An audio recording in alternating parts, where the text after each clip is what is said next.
moi, en ayant rencontré le grand maître, puis Raphaël, il n'était pas question de voir autre chose, en fait. Le 1er octobre au soir, premier cours. Le fameux cours. À quel moment tu sais ou tu te dis qu'il va falloir s'entraîner tous les jours? Ah, dès le premier cours. Dès le premier cours. Dès le premier cours.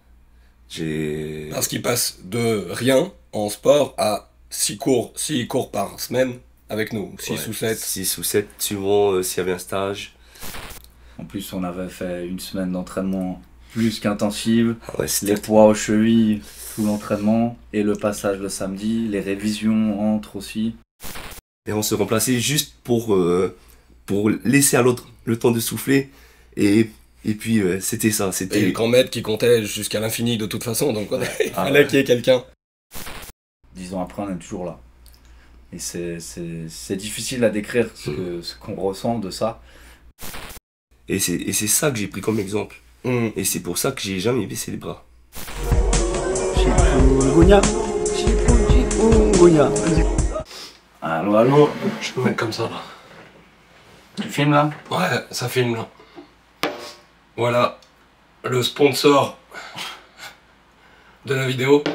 En sponsor, on a Apkido Shop et on a Bita au bec, Mika au bec, qui est la boisson magique Ouais. pour survivre en Corée, remplie de vitamines. Ah tiens.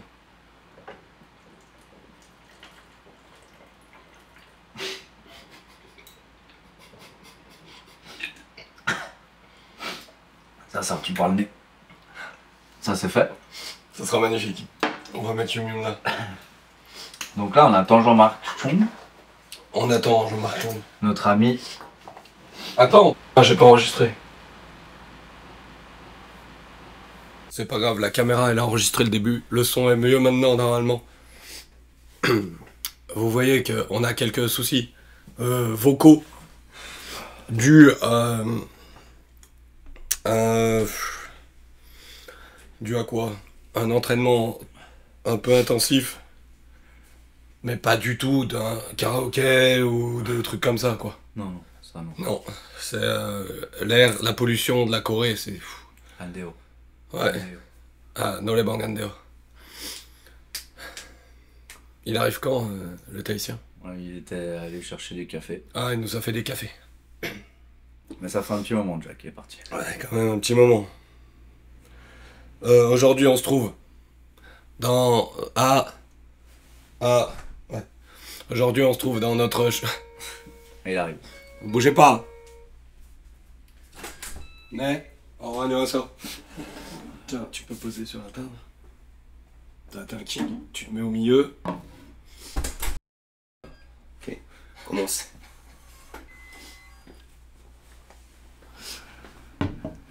Tac. Putain. Ça tourne. Hein. Le studio C'est d'enregistrement. un studio nomade. Namdemon Studio. C'est le Namdemon Studio. Décale un peu, s'il te plaît. Allez, Ouais, nickel. c'est parti. Yum Yum, là, ça tourne déjà. Jim, essaye de te rapprocher pour qu'on soit tous à la même longueur du micro. Vous voyez qu'on manque toujours de moyens. On n'a pas eu assez de commandes sur la boutique. Si d'ailleurs vous voulez faire un don, Faites des dons. Apkido Shop. Si vous voulez que la qualité de l'émission s'améliore, il n'y a qu'un seul moyen, c'est de nous soutenir. Donne ton RIB. Faites des Il commandes. s'affichera tout à l'heure. Faites des commandes de 500 € minimum. Ouais, Ouais. comme monsieur. Ouais. Merci beaucoup. Comme ça. Et c'est lui qui paye les cafés. Bon, Yum Yum, de ton vrai nom, Jean-Marc, Oui. on va revenir un peu sur ton histoire assez rapidement. On a 1 heure, On a une parce qu'après on a des choses à faire. D'accord. Yum Yum, de type tahitien. Première fois que j'ai entendu parler de toi, un jour on était à la salle de Champagne au Mont d'Or, il y avait Kevin, Kwanjanim, on faisait un entraînement. Il vient nous voir, il nous dit, dans pas longtemps, il y a 2 personnes qui vont venir, un Tahitien et un Brésilien.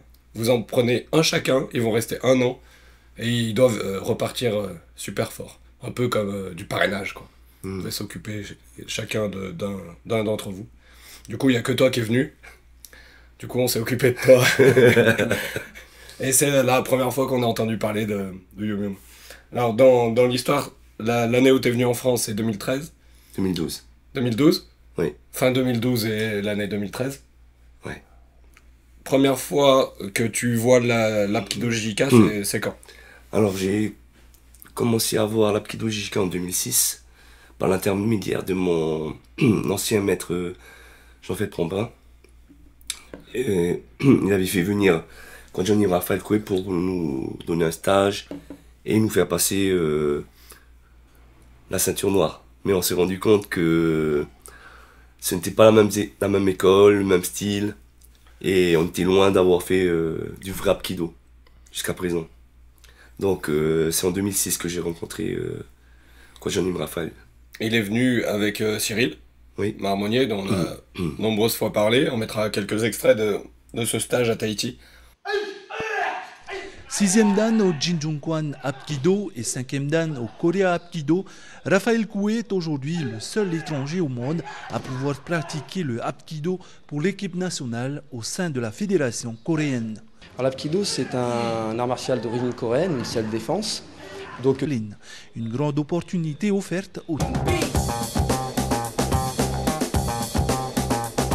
Donc il a fait des démos, il a fait des cours dans votre club. Un petit peu de tout ce qui s'est passé là-bas. Ouais, Alors on avait travaillé, c'était un stage intensif, donc il me semble que c'était 2 semaines. On avait travaillé tous les jours pendant 2 semaines pour remettre les bases un jour. Et au bout des 2 semaines, nous avait fait passer la ceinture jaune. Voilà. On avait passé le premier grade de la JJK.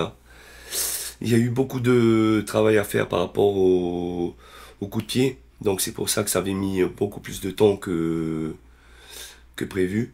Mais voilà, ça avait mis 2 semaines pour qu'on ait les bases de l'Apkido. C'est la première fois que tu voyais Kwon Janim du coup? C'était la première fois. Déjà vu sur internet ou pas? Non, du tout. Les vidéos, il y en avait quelques-unes qui circulaient déjà à l'époque, mais pas énormément. Les seuls détails que j'avais par rapport à mon ancien maître, c'est que voilà, il était élève du grand maître Lee Chong-soo et qu'il avait un parcours assez exceptionnel. Il venait d'être 6e dan en 2006, ça faisait à peine 8 ans qu'il avait commencé l'Apkido JJK et il était déjà 6e dan, donc c'était quelqu'un d'exceptionnel. Donc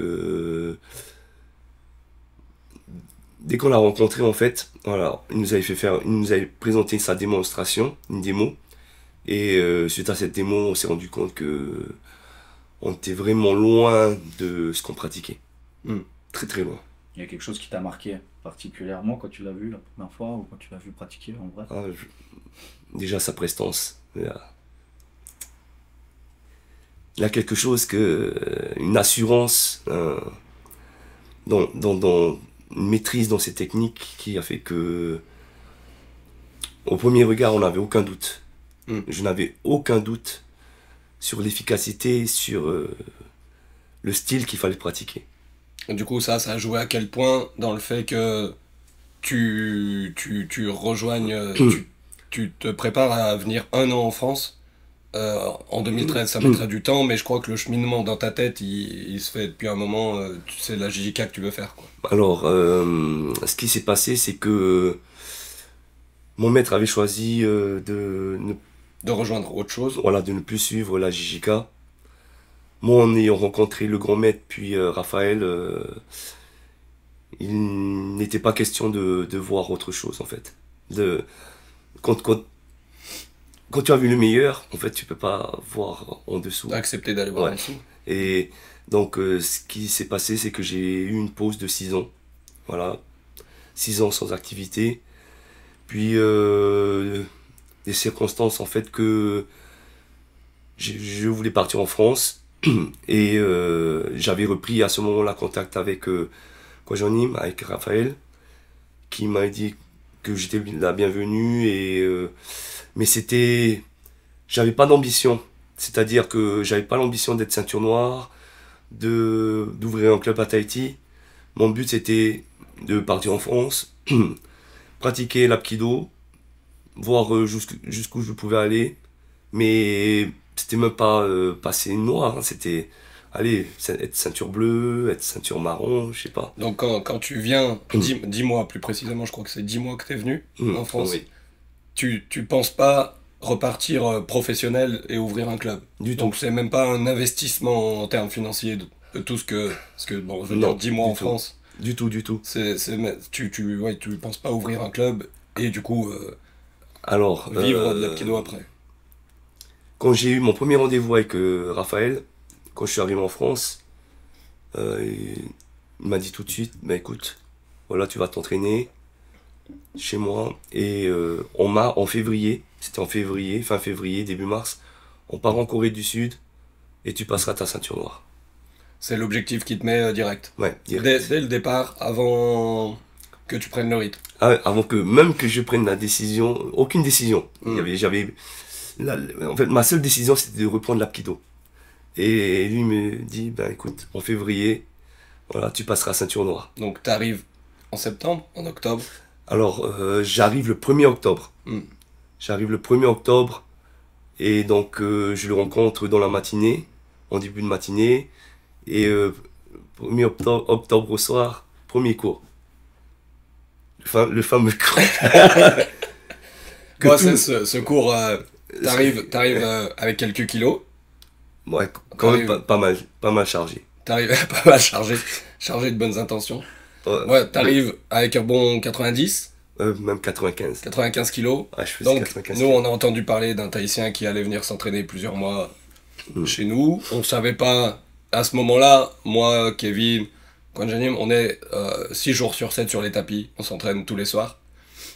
Kwanjanim nous donne cours tous les jours, du coup. Et on sait pas s'il va venir tout le temps, etc. Donc, on le voit arriver. On est un peu fiers à cette époque. On regarde comment on juge un peu, quoi. Et du coup, on commence le cours, on fait les coups de pied, on arrive aux chutes, aux roulades. Donc, on fait plusieurs allers-retours de roulade. Et au bout du premier aller, on voit plus Jean-Marc. On voit plus Yomion. On le cherche et on va dans la pièce à côté. Il était assis contre un mur, en train de soupirer comme pas possible parce que un premier cours JK, c'est compliqué. Très intense, et sûrement aussi qu'il a peut-être ou pas mis la barre un peu haute pour te montrer ce qu'on faisait, quoi. Mais après, Comment c'était ce premier cours pour toi? alors pour moi, je savais que c'était déjà intense. Donc il n'y avait pas de surprise par rapport à ça. Mais après, c'est sûr que la reprise après 6 ans sans activité, ça a été vraiment... Ah, tu t'es pas entraîné pendant 6 ans? Du tout. Il y avait zéro sport. Donc c'est pour ça que... voilà, donc c'était mon premier cours de sport depuis 6 ans. Et c'est vrai que, un peu comme tout le monde, hein, quand on commence premier cours de la JJK, ben, après les roulades, ben, on va respirer. On va respirer, on retrouve la mer Ouais, voilà. et les corails. Ah oui, Les corails. c'est tout le monde a fait pareil. Et du coup, c'était ouais. un jour particulier, parce que déjà le matin, tu apprends que tu dois passer une ceinture C'est noire bien dans ça. 5 mois. Puis ensuite, un cours difficile. Qu'est-ce que tu Quel, t'es dit ce jour-là? Un petit contre-coup à la première annonce. Ouais. Alors, je me dis, je me suis jamais mis de barrière, mais je me dis, ça va être très difficile. Il faudra mettre plus que nécessaire pour y arriver. Parce qu'en fait, je me suis dit, bon, je vais faire les cours et tout, ça va suffire. Et puis, premier cours, et je me dis, non, en fait, il faudra que je m'entraîne vraiment beaucoup, beaucoup plus. Et là, en fait, bon, après, c'est difficile au début, mais voilà, il fallait y aller. À quel moment tu sais ou tu te dis qu'il va falloir s'entraîner tous les jours? Dès le premier cours. Dès le premier cours. Dès le premier cours. Parce qu'il passe de rien en sport à 6 cours par semaine avec nous, 6 ou 7. 6 ou 7, suivant s'il y avait un stage qui se plaçait. Mais oui, c'était... et j'avais l'opportunité après, lors de mon séjour en France, de ne pas avoir besoin de travailler. Ça, c'était Oui, on peut un- revenir ouais. sur comment t'as préparé, parce que du coup, t'as dû louer une chambre dans une grande maison Mm. chez, Chez l'habitant. chez l'habitant Ouais. pour vivre. T'as loué là-bas, t'as dû te prendre une voiture, etc. Ouais. Comment t'as géré tout ça? Comment t'as organisé en sachant que tu laissais madame à 10 000 km? Comment il y a Bah, quoi dans ta tête là? alors, j'avais quelques petites économies parce que bon, j'avais travaillé 3 ans en tant qu'enseignant dans le primaire. Puis donc, j'avais économisé suffisamment pour, voilà, pour vivre une année sans avoir à travailler. Ensuite, arrivé sur place pour le logement. Donc, en fait, c'était un Airbnb que j'ai pu transformer En 10 mois de location. Voilà, en 10 mois de location.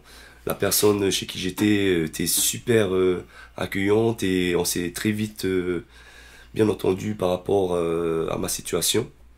Donc ça me convenait tout à fait parce qu'en fait j'étais c'était une très grande maison. J'avais une aile à moi tout seul de la maison. Un jardin de 2000 mètres carrés, c'était énorme. Et, et, euh, et j'étais pas loin en fait de plusieurs clubs, dont celui de Caluire. Donc j'habitais à Caluire. Il y avait celui de, bon, j'étais pas loin de Saint-Didier. Et puis bon, il fallait faire un peu de route pour les autres clubs, mais ça va. Mm. C'était Ouais, très bien placé. ouais, très bien placé. Du coup, t'étais souvent chez moi, dans mon Ouais. club, et après Saint-Didier et Fleurieux. Voilà. Après, il me semble que j'avais commencé à prendre des cours chez toi qu'à partir de novembre, peut-être. Ouais, possible. Novembre ou décembre. Où je voyais que le rythme, en fait, des cours avec Raphaël était pas assez suffisant, en fait. Pas suffisant. Et il y avait, comment dire, cet apprentissage de donner des cours qui est venu tout de suite. Et donc, en fin de compte, je me suis retrouvé à devoir donner des cours alors que j'étais venu à la base m'entraîner. Et puis, bon, ben, de fil en aiguille, ben, voilà, c'était aussi ma contribution, hein, de toute façon, hein, par rapport à ce que vous me donniez comme connaissance et que vous m'appreniez. Donc, non, Mais du coup, t'as commencé les cours à Champagne et à Saint-Didier pour les petits. oui. C'est ça. Donc, je donnais le cours des petits et le cours des ados Mm. à Champagne. Voilà, je donnais ça, il me semble, 2 fois par semaine. Et ouais, Mm. c'est bien ça. Du coup, est-ce que tu peux faire un mot? Comment t'as pu gérer pour les compagnes des bonhommes d'Apkido et les compagnons des madames d'Apkido? Comment t'as proposé ça à ta femme? Je vais partir 10 mois, me former, sans grande ambition. Comment on Alors, fait ça? Alors, à la base, Ce n'est pas pour moi. à la base, en fait, moi, je partais en France et c'était, voilà, à l'aventure. Mais en fait, c'est ma femme Qui t'a poussé? en fait, alors, en 2006, le grand maître m'avait offert un poster où c'était un poster d'un championnat et il était en position de Dudo Lassane Koki. Ce poster, je l'ai mis dans ma chambre et je l'ai toujours laissé. Je l'ai jamais enlevé. Et en fait, il était toujours devant moi, devant mon bureau. Et quand j'ai dit à ma femme, ben écoute, je pars en France, je sais pas où je vais à l'aventure, etc. Elle me dit, ben non, tu vas à Lyon et tu vas t'entraîner. Je dis, ok, pourquoi pas. Bravo Jessica.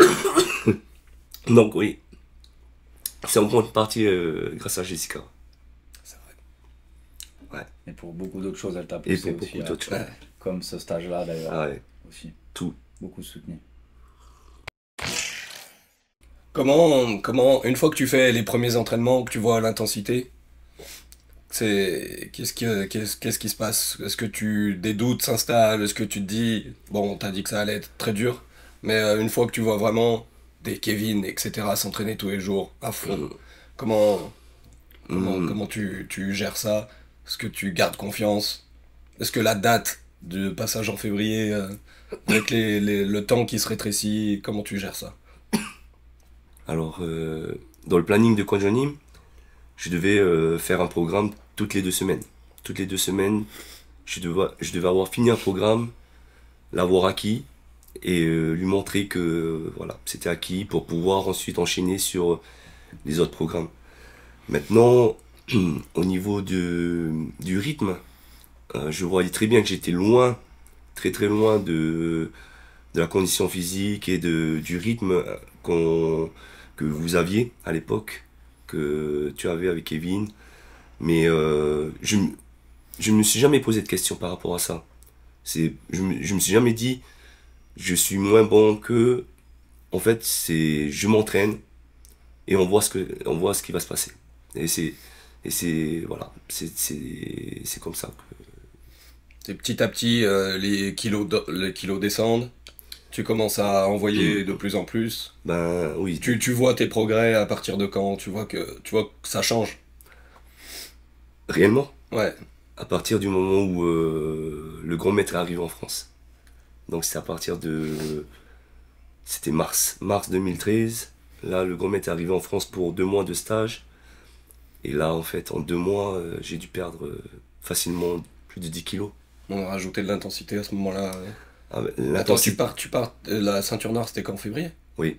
Ok, donc Mais le gros de ta perte, c'est après. Le gros de la perte, c'est après. Ok. Ouais. Avant ça, je devais quand même avoir perdu entre 8 kilos. Ouais, 8 kilos et 5 kilos. Mais le plus gros, ça a été à partir du moment où le grand maître était là. On enchaînait en fait les cours 7 sur 7. Ouais. Tous les week-ends, on avait stage. Donc le rythme. Ensuite, le grand maître était là à chaque cours. Il nous prenait à part pour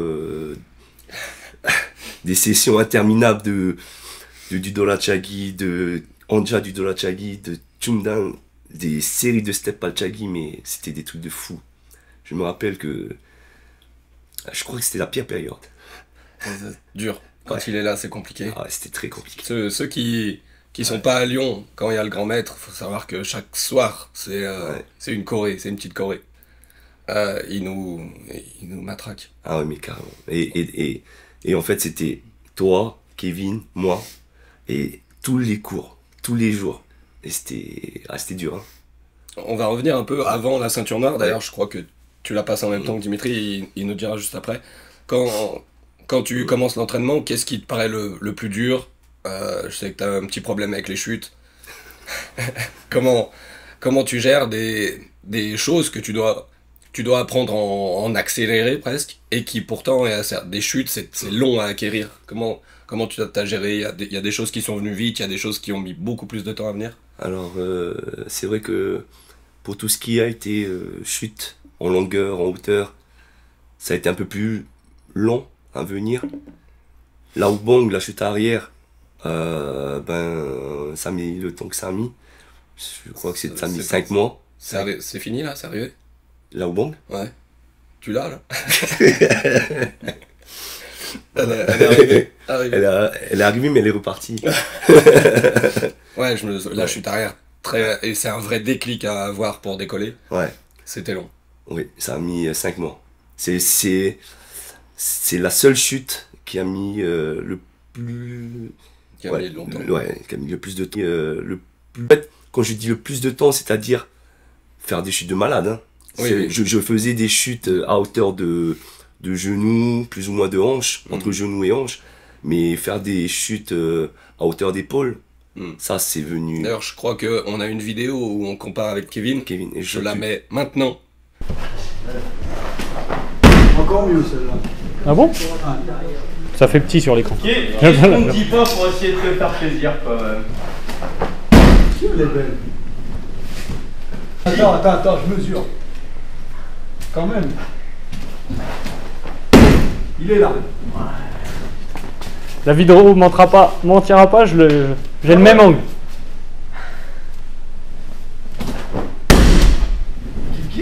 Ah ouais, là tu me déçois. Ouais, Hana, tous, 7.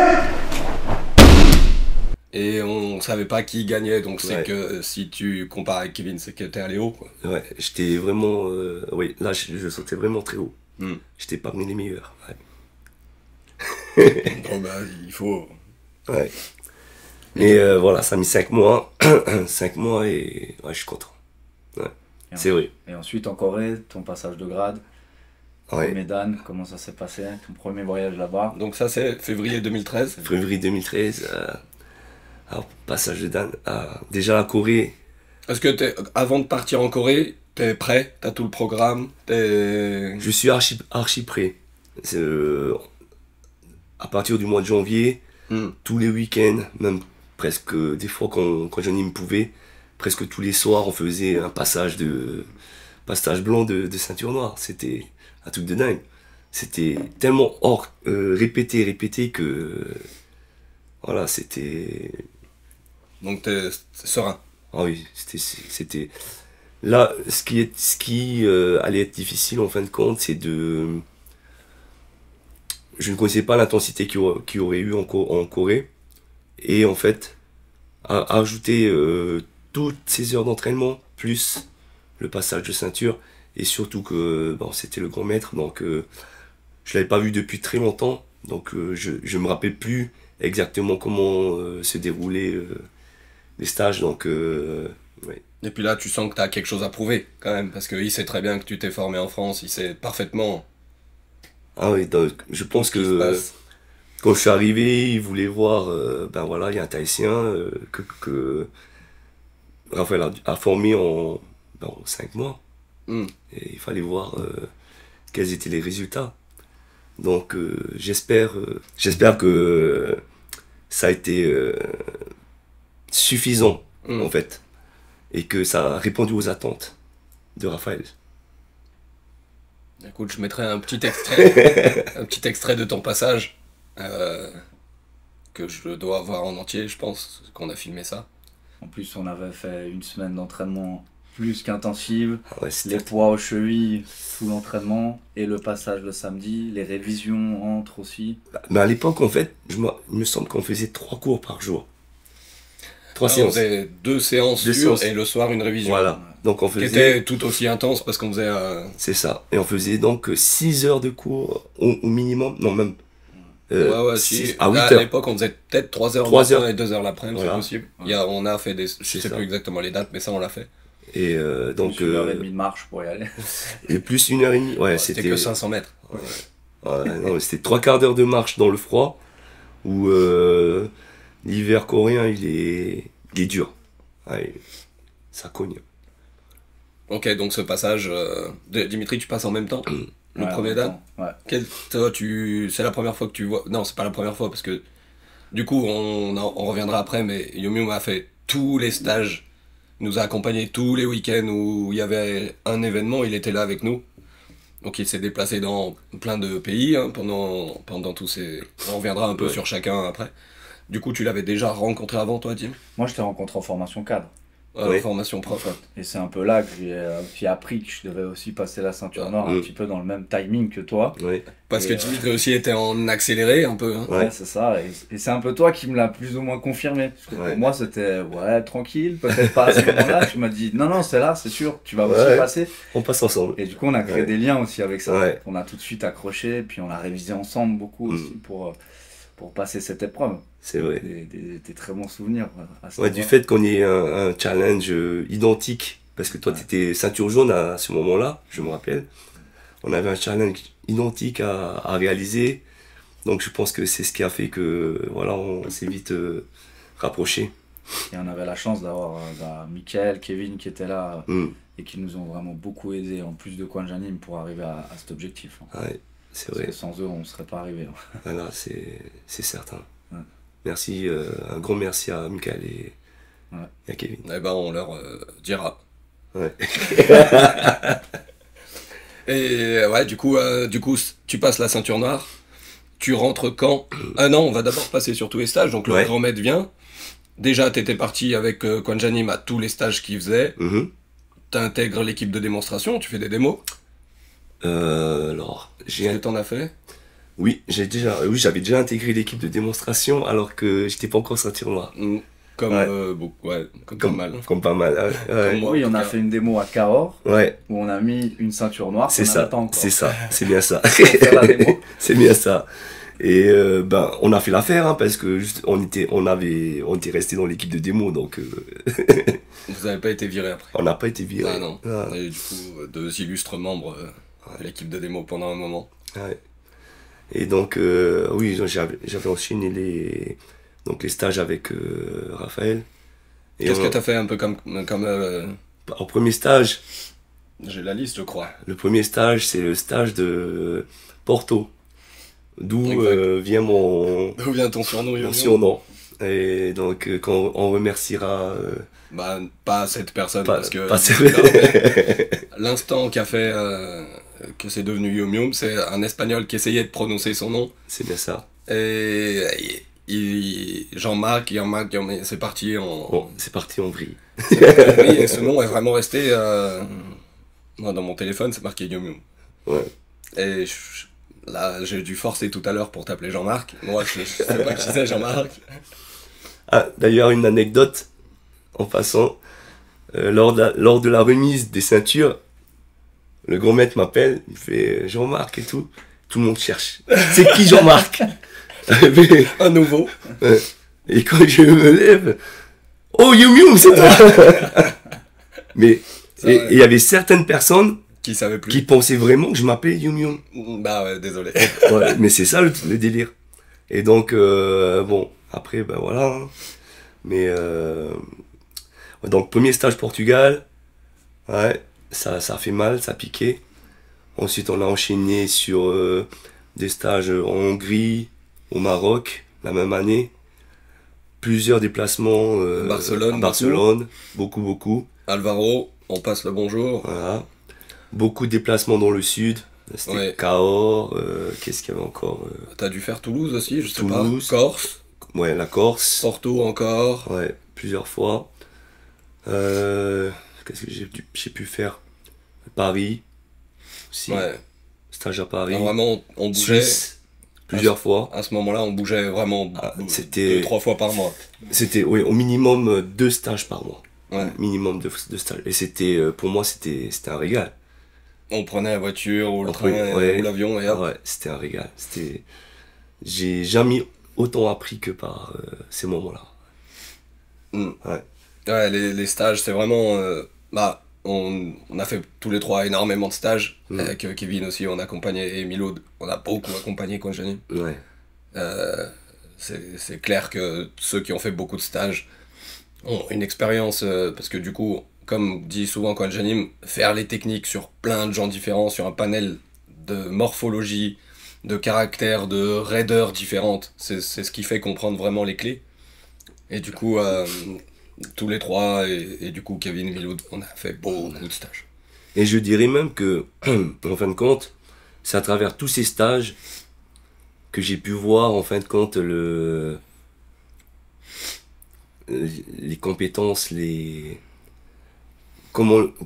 à quel point il était fort.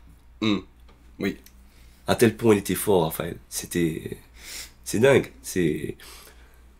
Dans des situations ultra variées. Ben, que ça soit avec les militaires en Corse, que ça soit en Hongrie, au Portugal, toutes les personnes qui sont venues, toutes les techniques elles fonctionnaient. Mais après tu ne peux pas avoir de doute en fait sur l'efficacité de ce qu'on pratiquait. C'est indéniable. Kwanjani me le dit souvent que le grand maître il a forgé cette expérience parce qu'il est allé partout, il est allé se confronter à tout un tas de gens, etc. Et qu'il y a une grosse différence entre ceux qui restent dans leur club, qui sont profs de club, donc qui sont habitués à leurs élèves, qui restent chez eux, qui sont un peu dans leur zone de confort, plutôt, et contrairement à ceux qui vont vraiment se confronter à l'inconnu, qui vont tester leurs clés sur des géants de 120 kilos avec des muscles énormes, comme on a fait à la Légion, etc. C'est sûr que passer une Kanuki sur un Golgoth de 2 mètres qui fait 140 kilos mais de muscles, tu dois montrer que ta technique elle fonctionne. Et là oui, là tu apprends à être sérieux dans ton travail et que en fait eux sont pas là pour rigoler déjà d'une part. Si t'en fais venir, c'est pour apprendre quelque chose qui doit leur servir lorsqu'ils sont en mission. Et donc tu peux pas t'amuser à à t'entraîner avec eux et ne rien montrer d'efficace en fait. C'est ça. On fera un jour peut-être une émission sur les militaires, sur les stages en militaire, pour ceux qui ont eu la chance d'y aller, d'être sélectionnés, parce qu'il n'emmène pas tout le monde, c'est quand même compliqué d'être devant des gens dont la bagarre c'est leur métier, Ouais. des gens qui sont confrontés vraiment, contrairement à nous, qui sont des forces armées, qui sont vraiment confrontés au danger réel, et du coup de faire des stages avec eux, moi j'ai des souvenirs incroyables où on fait des défenses sur couteau qui est ultra compliqué, et tu frappes le gars, il se relève, il repart, il s'entraîne. Enfin, des entraînements hyper durs avec des gens très rigoureux. Et pour eux, si tu fais la moindre erreur, si ta technique elle est pas bonne, si tu montres pas une confiance en toi, en ta technique, bah, ils vont passer à autre chose, ils vont dire c'est quoi ça, on n'a pas le temps nous. Oui. Eux, c'est des gens qui sont vraiment dans le concret, dans le réel. Faut jamais oublier que nous, on est sur les tapis. C'est quand même deux métiers différents. Et d'être confronté à ces personnes, c'est vraiment une énorme expérience. Donc je pense qu'on fera venir Kwon Janim qui en parlera, parce qu'il est très calé dans le travail avec les forces armées.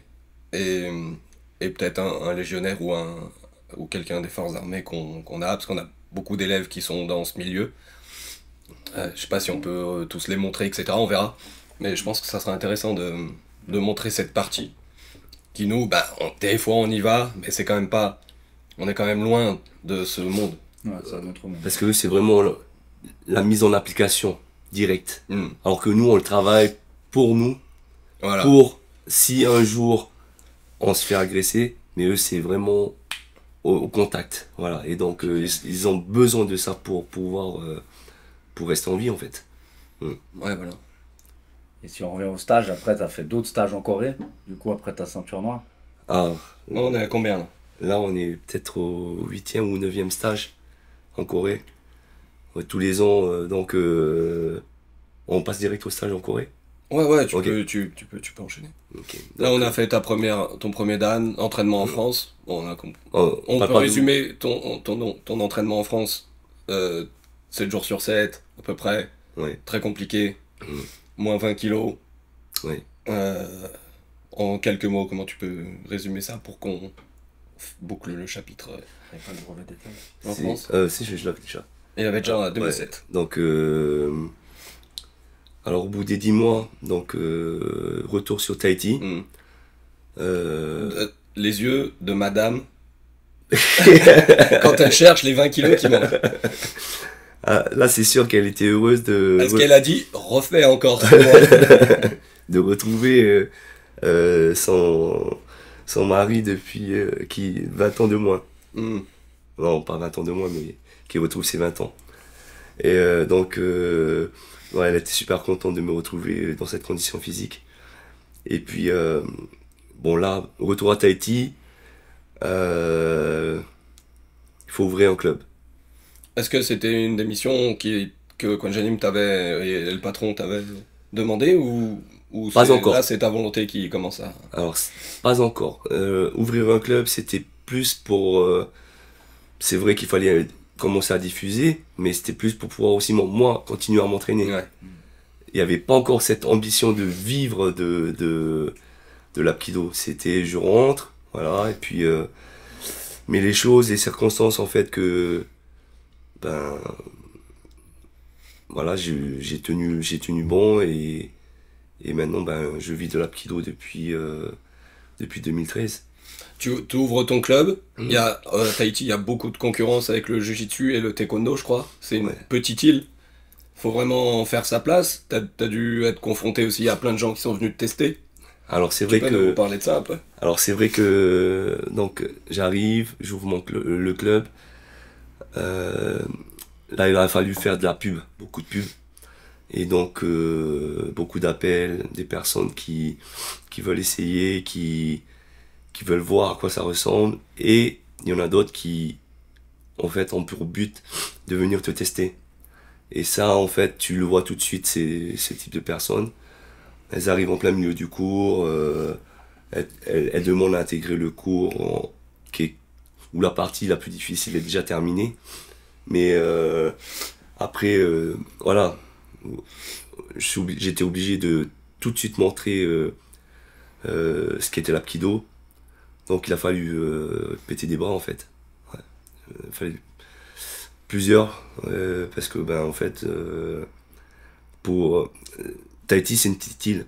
Et donc si de base tu ne montres pas l'efficacité de ce que tu proposes, le bouche à oreille va faire en sorte que voilà, ta renommée, ben, ton activité, ben, elle n'est pas si top que ça.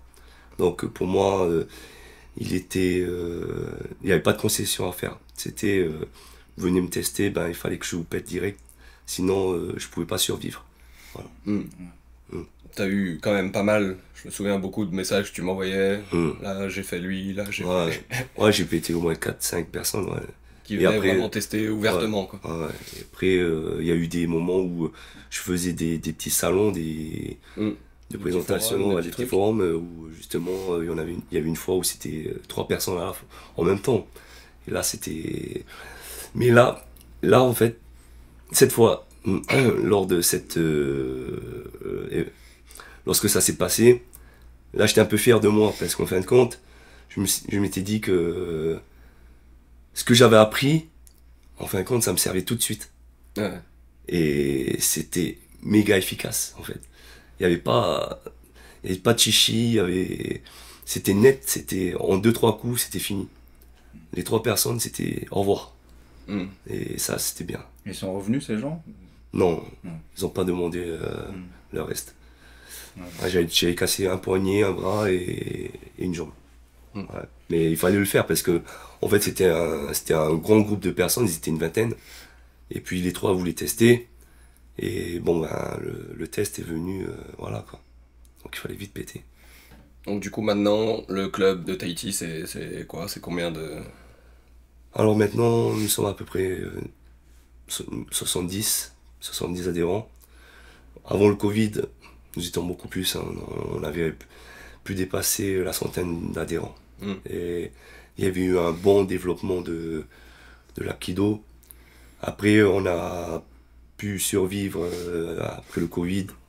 Ça a été une bonne chose. C'était difficile, mais on commence à s'en sortir maintenant. Donc, ça repart. Ça repart. Bravo. Allez. On revient après une pause technique. Des fils qui n'étaient pas bien branchés. J'en place, comme d'habitude, j'ai oublié le cadeau de l'invité que je viens d'acheter en Corée. Attends, est-ce qu'on le dit en 2016? C'était en 2016. Ouais. On a fait un stage en Corée et t'as perdu quelque chose là-bas. T'as perdu un truc que tu voulais absolument retrouver. Non. Si. Tu demandais à beaucoup de gens les extraits. T'as mal? Est-ce qu'il y a des chevilles de rechange? Comment ça? T'as pas une cheville de rechange? Filmé là? C'est pour Yum Yum. C'est le petit gros là. C'est lui qui a plus de cheville. Celui qui cherche une cheville. On a trouvé une cheville pour toi, Yum Yum. Il y en a une là, il y en a une là, il y en a une là. Une cheville de rechange. Tu voulais absolument quelque chose. Qu'est-ce que c'était? C'était ma cheville. On t'a pris. Une chevillère. Made in Daiso. Made in Daiso, 2000 watts. Meilleur magasin de Corée. Pour que ta cheville reste avec toi. Merci. Évidemment, les extraits sont apparus. Donc voilà ton petit cadeau. J'ai pas pu faire mieux, hein, parce que... Merci. On va essayer de retrouver ta voix aussi. Pour la prochaine fois. La voix... ça nous ramène sur la Corée. Du coup, t'as fait 8 ou 9 stages en Corée, on sait plus exactement. Ouais. Parle-nous un peu des stages en Corée. Déjà, la Corée, elle est plus accessible pour toi que la France. Oui. C'est pour ça que t'es venu aussi beaucoup. Ouais. Le voyage est moins long. Après, c'est toujours plus agréable d'être aussi... En fait, être en Corée, c'est s'entraîner tous les jours. Et être constamment à s'entraîner. En France, il faut attendre le soir. la disponibilité de chacun pour pouvoir travailler. Donc c'est moins évident. Donc c'est pour ça que il est plus facile pour moi de venir en Corée pour apprendre beaucoup plus vite. C'est plus intense et plus intense et voilà, condensé. Voilà, condensé. Du coup, comment ces stages, on en a fait beaucoup ensemble. Oui. Notamment, on a fait cette année où tu as passé le 4e Dan, on va y revenir juste après. L'année dernière aussi, tu es revenu, ça faisait un moment que tu n'avais pas pu venir. Oui, suite au Covid, en fait, c'était assez délicat de venir en Asie.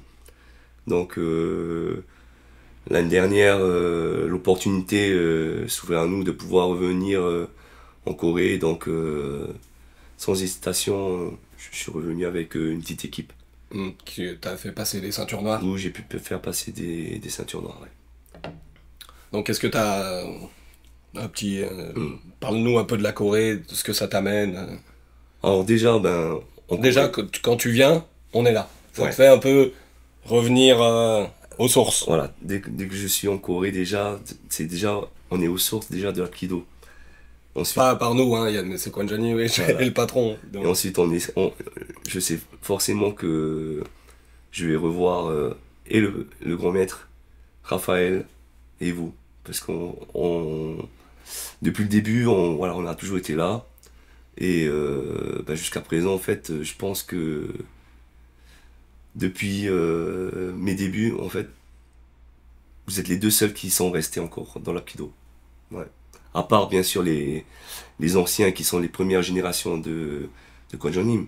Mais je veux dire, je pense que nous sommes la 2e ou 3e génération après, mais où on est toujours là. Voilà, ça va faire depuis 10 ans, ça va faire 11 ans maintenant qu'on est tout le temps. On se l'est dit souvent, quand l'année dernière on s'est revus en Corée, on était tous les 3, tous les autres c'était que des nouveaux, et on s'est dit 10 ans après, on est toujours tous les 3. Toujours tous les 3. Dimitri, ça tu le dis très souvent, qu'est-ce que ça vous fait à vous deux?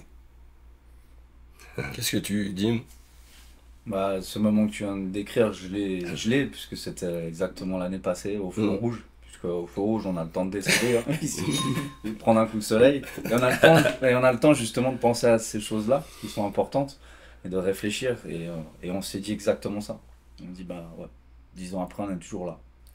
Et c'est difficile à décrire ce qu'on ressent de ça. Mais comme tu l'as dit, c'est quand je suis arrivé là en Corée, ce stage, je te vois.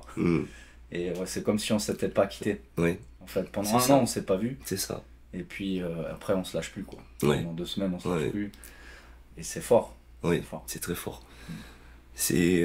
Pour moi, c'est vraiment la famille JJK. Il n'y a pas d'autre mot. Hein. Comme on dit toujours, on a beaucoup souffert sur les tapis pour s'entraîner dur. Mais en fait, c'est comme s'il fallait passer par ces moments de souffrance sur le tapis et de s'entraîner ensemble pour créer une amitié en dehors du tapis et en dehors du tapis. C'est tellement plus important, pas plus important, mais plus riche, disons. C'est ça. Plus riche en... Je sais pas. C'est très compliqué à décrire, c'est une sensation, des sentiments très, très bizarres. Oui, parce qu'on on a la même passion, pas les mêmes pays, mais on se retrouve tout le temps, quoi. On a besoin l'un de l'autre aussi, je pense, pour justement aller demain matin à l'entraînement. Ouais, c'est ça. Parce que tout seul, j'ai pas envie d'y aller. J'ai envie d'y aller. Il faut qu'on chiale, mais à 3, quoi. À plusieurs. On souffre, mais ensemble, les gars, s'il vous plaît. C'est comme si on partageait un peu la souffrance. C'est ça, c'est comme si on la divisait. C'est un peu ces mots-là que j'utiliserai, parce qu'en fin de compte, je me rappelle très bien que lorsqu'on était en entraînement avec le grand maître, quand on était en stage en France, il nous prenait à part, toi, moi et Kevin par exemple, et en fait, quand un n'en pouvait plus, l'autre disait, allez, dégage, je prends la relève. Et c'est ça en fait. C'est ça. On a fait beaucoup. Combien t'as eu d'Anja? 10, 15, 20, 25. Ok, à moi. Tu peux plus. J'y vais. Et on se remplaçait. Et on se remplaçait juste pour laisser à l'autre le temps de souffler. Et puis c'était ça. Et le grand maître qui comptait jusqu'à l'infini de toute façon. Donc il fallait qu'il y ait quelqu'un. Je me rappelle bien qu'à l'époque, c'était vraiment des séries. En fait, c'était interminable. C'était, comme tu dis, c'est à l'infini. On pouvait aller jusqu'à 40, Tu 50. compté beaucoup. Hein. Mais maintenant, Je fais des centaines de parcours. maintenant sans je aucun trouve doute. que J'ai fait- il est très gentil. En faisant des séries de 10. Mais nous, on n'avait pas connu ça à l'époque. Ça, je peux le dire. Ça, nous, c'était vraiment... je crois que le minimum, c'était 20. Ah 20 ouais, bah ça, et même c'était 30. Plusieurs séries. Ouais. Ouais. Et de 20 et de 30 qu'on faisait. Évidemment, hein, c'est pas nous qui étions encore. Là, les générations d'avant, c'était encore pire. Hein, c'est Ouais. juste, on se rappelle de notre histoire à nous. Ouais. C'est pas du tout. Ah oui, c'est pas... C'est pas nous qui avons fait l'histoire. Ah, avant, ça devait être encore plus dur. Ouais. Mm. En effet. Mais c'est vrai que de partager cette souffrance, enfin, cette passion aussi, hein, c'est pas juste de la souffrance, c'est une passion, nous rapproche tellement, pas juste de la souffrance. Voilà, de se voir que 2 semaines par an, mais en mode 24 heures sur 24, c'est tellement mieux et tellement intense en fin de compte. On tout. Parce qu'on on fait les cours, mais après les cours, on est encore ensemble. Le soir, on est encore ensemble. C'est 24 sur 24. Donc, on vit ensemble en fait. Et ça, c'est énorme. Comment ça me fait penser nous, moi et Dimitri, on a la chance, on est à 150 km. On se voit quand même très régulièrement. Comment toi, qui es à 10 000 km, déjà, bah, tu nous vois pas Kwan Janim, tu vois pas le patron, même s'il appelle de temps en temps. Comment tu gardes la motivation en étant loin et en ayant personne au-dessus de toi pour te guider, pour t'aider, pour t'enseigner? Et comment tu gardes la motivation, comment tu t'entraînes techniquement, comment en étant isolé à 10 000 km, t'es toujours là, quoi. Très bonne question. C'est une très bonne réponse. Voilà. Ça demande beaucoup de choses. En fait, alors, ce qui se passe, c'est que je peux revenir en 2014. Ouais. Ok. Pourquoi? Donc, en fait, en 2013, bon, j'ouvre le club. Ok, j'ouvre le premier club, machin, de Polynésie, enfin de Tahiti et tout. Pour moi, ce n'est qu'un club. Et puis, on voit si je peux vivre de ça. Maintenant, en 2014, passage deuxième dan. Là, juste avant ou juste après, je sais plus, le grand maître m'appelle. Et puis, ben, un certificat. Et là, bam. En fait, tu es représentant. Ah oui. C'est une étape Ouais. que vous avez tous les deux, Ouais. que je n'aurai jamais. Je peux pas être représentant d'un pays, Et- sauf si je vais au Nicaragua. Il y aura peut-être une place pour moi. Et là, en fait, c'est le changement dans la tête. C'est, tu n'es pas juste l'élève de Raphaël et tu as un club. Tu es élève de Raphaël, mais tu es en représentant d'une zone. T'es en mission. T'as une mission, en fait. Et c'est cette responsabilité que j'ai pris en premier. Et je me suis dit, le grand maître Raphaël m'a accordé cette Opportunité, cette opportunité, cette confiance en fait. Parce Bien que parce qu'en fait, j'agis toute la connaissance que j'apporte, j'agis en tant que représentant de la JJK et pas juste prof. C'est ce qu'on dit beaucoup. Même en étant prof, Ouais. on met en jeu l'image de la JK, mais quand on est représentant d'un pays, x2, quoi, x10, C'est encore ça, plus. c'est ça. Et donc en fait, à partir de ce moment-là, je n'ai plus agi en tant que juste prof. Hmm. Le but, c'était de former des gens pour être ceinture noire et développer l'Apkido en Polynésie. Et là, ça a pris un sens totalement différent. Ouais, tu vois plus les choses avec les mêmes Non. lunettes, quoi. Non, c'est sûr que de développer son propre club, c'était une chose, mais de devoir former des gens, être ceinture noire assez rapidement pour ouvrir des clubs, ça c'est autre chose. Et cette responsabilité-là, ben, elle m'incombe jusqu'à présent. Donc ça me va pour le moment. Je supporte bien la charge de travail, mais c'est vrai que voilà, le développement n'est pas facile. Hmm. C'est compliqué partout, de toute façon. Tu arrives à le faire de aussi loin, en ayant bravé le Covid, d'autres choses aussi. Ouais, donc bon, C'est génial ouais. tout ce que tu as fait. Il y a 2 ans, j'étais tombé gravement malade. Et bon, bah maintenant j'en suis guéri, hein. Je suis là où je suis aujourd'hui, donc je suis super content. Et merci. En fait,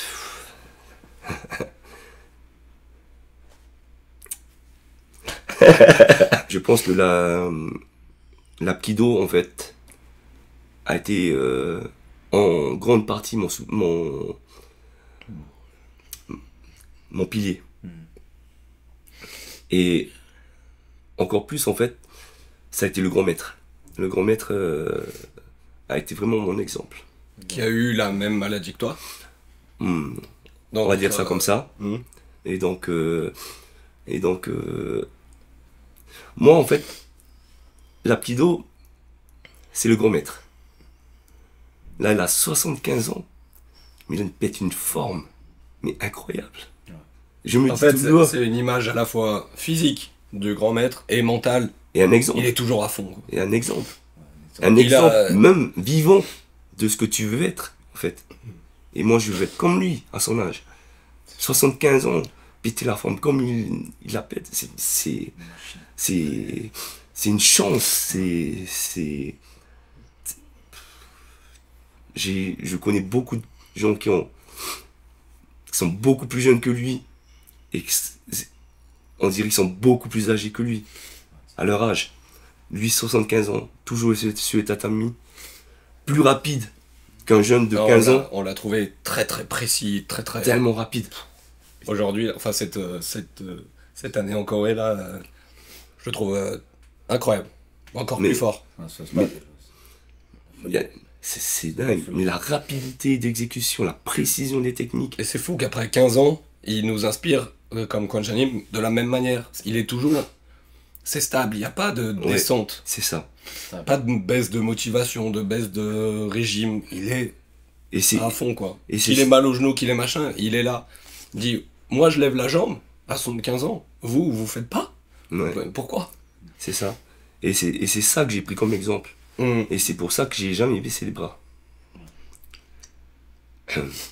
Pour moi, c'est... Voilà, il faut faire du copier-coller. Si tu fais pas ça, si tu t'entraînes pas tous les jours, dur comme il l'a fait, parce que lui, il me le dit tout le temps, entraîne-toi dur, tous les jours. Tous les jours, va de l'avant. Ne faut pas rien faire. Il Exactement. faut toujours être le meilleur tous les jours. Et un peu plus, et un peu plus. Et en fin de compte, c'est cette mentalité, cet état d'esprit, en fait, je me suis imprégné de cette mentalité. Et c'est ce qui fait que, voilà, je suis à 10 000 km de vous, mais pour moi, dans mon esprit, vous êtes toujours avec moi, en fait. Je donne un cours, vous êtes là. C'est le grand maître, il est derrière moi. C'est dingue, hein. Ouais, très souvent, quand je suis en train d'en chier à l'entraînement, je peux plus, j'ai mal. Je regarde, parce qu'il y a la photo dans le chaîne de jambes, je le regarde et je le vois me dire, Michael, why stop? Enfin, et, ok, ça repart. C'est clair. Pas beaucoup de fois, j'ai les yeux, je suis sur le cadre, sur la photo, dans le cadre, et je me dis, mais il se serait pas arrêté, lui. Ouais. Ok. Dans ma salle, Et ça repart. j'ai le Kawi Chico de Kwon Janim à Tahiti. Ouais, sur la plage, Ouais. de la Pointe Noire. Et il est devant, dès que ça va pas, tu le regardes, ça te motive. Ah ouais, c'est fou. Et donc t'es là avec moi aussi tout le temps. Ouais. Et tu vois, et même, je fais une série de judo Rachagi. Putain, j'ai plus de force. Je suis à bout. Et tu te rappelles qu'il en fait 1000? Ouais, et je me dis. Et j'ai la voix dans ma tête, tu sais, et je le sors, je fais strong. Ah, des fois, tu le Rien dis à que, haute voix. rien que, Ouais, ouais, pareil. je le sors. Ouais, ouais. Et rien que le dire, ça te fait un gain de puissance et un déclic dans la tête, et tu te dis, il est là, lui, il l'a jamais lâché, tu ne lâches pas. Et c'est ça. Et c'est cette force qu'il a su nous partager, en fin de compte, et Ben, je pense que, voilà, tous les trois, parce que les autres, ils sont plus là, pour certains. Mais je veux dire, voilà, pour ce qui nous concerne à nous, de notre génération, ben, c'est resté là, c'est gravé, à jamais. Et même, moi, pendant que j'étais malade, c'est ça que j'avais dans la tête. C'est fighting. Hmm. Trop bien. Une mini anecdote. Quand tu m'as annoncé que tu étais guéri, en fait, j'habitais en Corée à ce moment-là, où j'ai fait 7 mois en Corée. Et C'était au café, je me rappelle. tous les matins, j'allais bosser, j'allais faire des vidéos JK, j'allais bosser avec mon ordi dans les cafés coréens qui sont super agréables pour travailler. J'arrive à 8h du match, je me rappelle très bien, je m'installe, je mets mon écran et tout. Tu m'appelles. Tu me dis, ça y est, je suis guéri, c'est rémission totale. J'explose, comme là, en larmes, dans le café. Tout le monde qui me regarde. Ah ouais. Trop bien, j'envoie un message à ma femme, qui était restée dans l'appart. Et je travaille un peu, je rentre. Je rentre à l'appart, on va se balader l'après-midi. Et elle m'apprend là, à côté du lac Sokchon-Osu, là où on va souvent avec Dimitri aussi, où il y a une grande histoire là-bas. Elle m'apprend que je vais être papa à ce moment-là, et du coup, dans la journée, je lui ai dit, c'est une belle journée ça. Deux choses merveilleuses dans cette journée. Ah, c'est sûr que ça n'a pas été facile. Et c'est toujours pas facile. Hein. Donc, je montre pas. Je montre pas hein, mes faiblesses. Beaucoup de gens pensent que ça y est, c'est. Voilà, c'est Jean-Marc à 100%, à 200%. Mais non. Non, comme j'ai dit l'année dernière, où t'étais au stage l'année dernière, j'avais mes élèves, où t'étais un peu diminué. Je leur disais là, Yum Yum, il est pas ouf. Il est pas encore revenu. Et après, quand on a dit dans la première émission, ce qu'on pensait de toi, que je t'avais vu kicker, enfin que t'avais des coups de pied incroyables et tout, c'était vraiment important pour moi de remettre qui t'étais et ce que t'avais fait, parce que peu de gens savent. On sait pas, chacun, par quoi on a traversé. On a tous nos histoires, et encore plus quand on est prof, on montre pas forcément par quoi on passe. On a tous eu des moments très compliqués, et cette vision du grand maître de Kwanjanim, c'est des choses qui nous ont tous aidés à différents niveaux.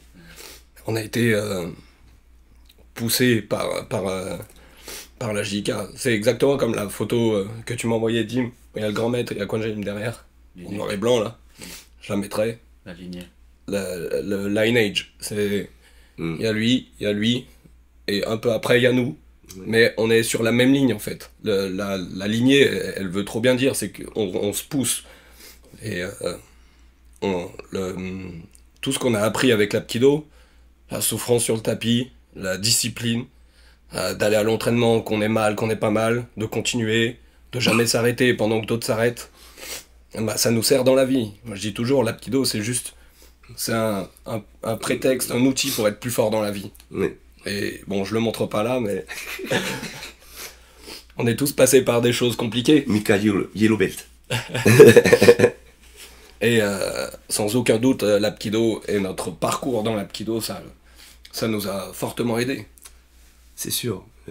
On va pas raconter nos vies, mais on passe tous par des trucs que vous savez pas, évidemment, que personne sait. Et chaque personne, hein, chaque élève aussi. Chaque élève, on sait pas ce qu'il y a eu dans leur histoire.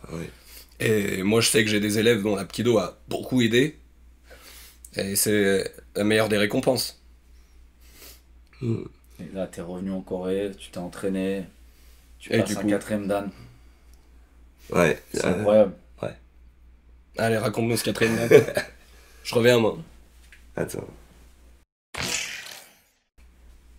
Ça se trouve, il n'y a rien d'enregistré. Hein, donc... À la fin, faut chanter la chanson. Je la mets en générique. À la place du métro. Du son du métro dans le générique. Oh, mais c'est sûr, je fais ça.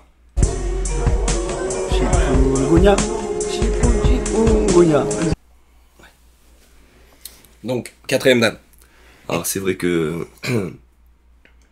là, après un an de rémission, bah,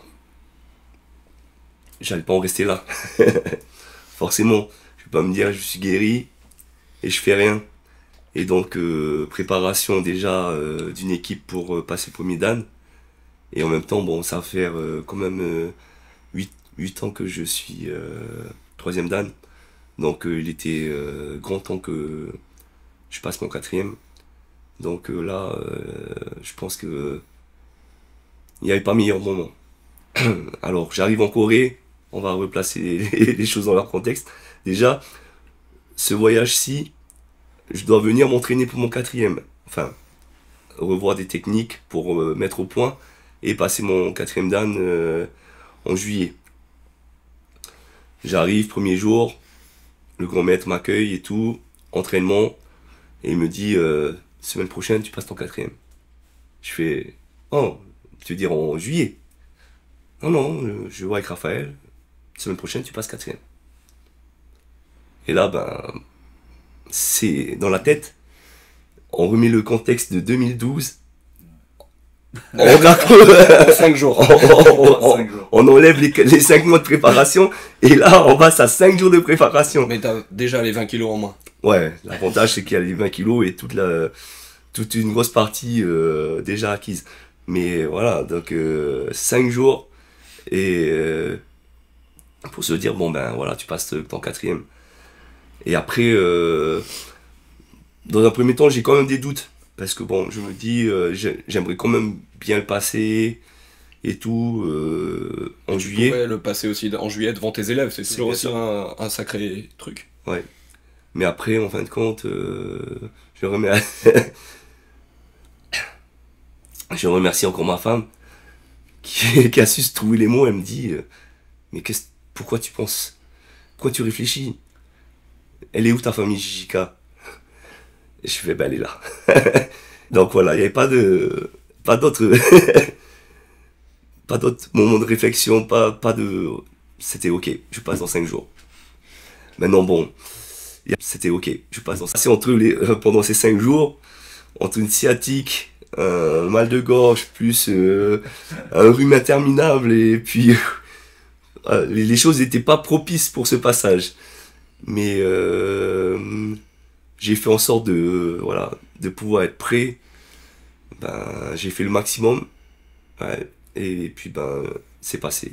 Donc je suis vraiment satisfait. J'ai tout donné. J'ai tout donné. Déjà tout donné parce que ben voilà, comme je disais, tout le monde a l'impression que j'ai totalement récupéré en fait. Mais j'ai pas récupéré T'es pas du tout mes compétences, mes capacités d'avant, elles sont plus là. Ouais, t'as Oubang, ta chute arrière, elle est pas là. Mais... entre autres, où je pourrais plus la faire, tu vois. Et mais il y a beaucoup de choses que je pense que j'aurais été encore meilleur pour ce passage si j'avais pas eu voilà, les circonstances étaient différentes, mais je suis fier de moi de pouvoir en être arrivé là. C'est vrai, bon, je ne le montre pas trop parce que bon, c'est pas, on a pour habitude de ne pas, voilà, c'est pas une fin, voilà, on met pas en avant ce qu'on a réussi là, on met en avant le parcours qu'on aura eu dans le temps et l'après. C'est ça. Et donc et pas le moment du passage en lui-même. Donc le but, c'est vraiment, voilà, pour moi c'était inévitable de le passer, mais c'est une étape, voilà, ça reste une étape dans notre parcours de notre vie de la Jijika. Et c'est pour ça que je peux pas dire que si j'en suis fier intérieurement, mais je m'arrête pas là, voilà. C'est demain on a encore entraînement.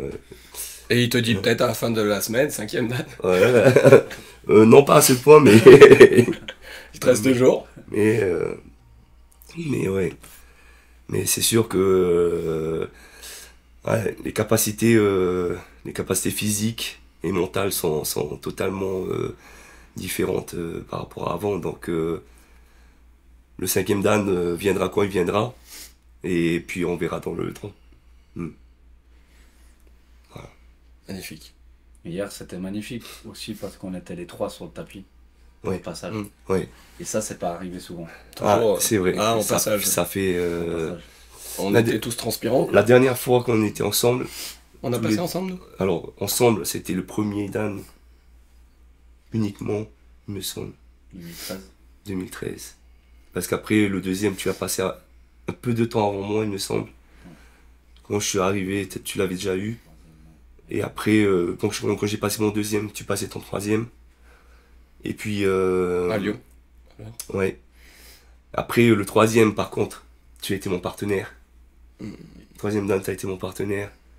Et là, le quatrième, ben. Tu passes ton cinquième et là, je passe mon quatrième. Donc, c'est et, Ça, C'est Dimitri Chute pour et tout le monde. ouais, c'est assez fantastique. C'était beau. Ouais. Ouais, ça c'est. Et bon, après, c'est vrai que voilà, des choses, il fallait de toute façon que je passe mon quatrième parce que j'étais le dernier à être troisième. Donc il fallait voilà, monter. La génération, elle doit monter et suivre son cours. La génération, non, c'est bien. Moi, c'est le passage où j'ai eu plus de kiff. Hier. Ouais. Plus d'émotion, de vous voir passer. Et le moment, c'est un des meilleurs passages. Kiffé. Merci. C'est vrai que comme pour revenir sur l'émission d'avant, ou comme dit Miloud, avec l'âge qui avance, on n'est pas encore à son âge et son mérite. Mais c'est de plus en plus dur, vraiment physiquement, les passages de grade. On a tous de plus en plus de gros bobos. Beaucoup plus de temps, un peu en moins peut-être à consacrer à l'entraînement, à toutes des familles, etc. Et chaque nouveau passage, qui en plus avec des Dan qui augmentent, c'est de plus en plus particulier, quoi. C'est sûr que à partir du troisième Dan, ce sont des passages qui sont vraiment éprouvants. Physiquement, devoir passer un deuxième Dan, puis faire un programme deuxième Dan, puis un programme troisième Dan, et ensuite enchaîner sur un quatrième, sachant que il y a des personnes qui passent deuxième Dan, et tu dois montrer que tu es meilleur qu'eux, forcément. Et après, tu passes en troisième, pareil, tu dois tout donner à chaque fois. Et c'est vrai que plus on monte en grade, et plus ça devient difficile physiquement. Et après, c'est vrai que l'âge, on prend de l'âge, là. Et la semaine intensive avant aussi. Et la semaine, c'est quand même compliqué à tenir. Ouais. Ça durcit le passage. Là, ça donne un sacré coup sur toute l'énergie qu'on peut avoir. C'est vrai que si on arrive tout frais et qu'on passe. C'est pas pareil. C'est pas pareil. C'est vrai que là, c'est pas pareil. Alors que là, on a une semaine intensive où. Ouais, t'arrives au passage, t'es fatigué. C'est ça. T'as pas commencé. T'es déjà à 0. Ouais. Bah, elle était à 2. Ouais. Mais la tête, elle est pas fatiguée. Jamais. Et vous l'avez prouvé hier. Ouais, c'est bien. Ouais. On coupe là-dessus, un dernier mot. Un dernier mot, Dimitri, sur cette semaine en Corée. Vivement la prochaine. Vivement le prochain stage. Juillet. Vivement qu'on s'y retrouve encore à négocier. Juillet, un message aux compagnes. Un message aux compagnes, vous avez entendu le... Je crois que cette vidéo sortira après le stage de juillet. Peut-être si Jessica peut appeler les compagnes, ça peut être pas mal. Elles se mettent d'accord sur... Non, génial, vraiment génial de se retrouver à chaque fois. Et c'est pas la dernière, de toute façon. Ouais. C'est pas la dernière et... Merci pour la force que vous me donnez aussi. Que tu me donnes. Ouais. C'est vraiment que beaucoup de force, ouais. On coupe là-dessus ou on rechiale? Et toi, Mika? Ouais. Je suis fatigué. Je suis fatigué. Mais c'est de la bonne fatigue. C'est de la bonne fatigue, c'est vraiment dur. Plus sûrement, peut-être mon plus dur avec le petit accident. Où ça a fait mal, mais... Non, c'est bien. J'espère que c'est pas le dernier. Là, dans une semaine, je rentre et je porte ma fille. Ouais. Ce serait bien. Moi, c'est dans 2 jours.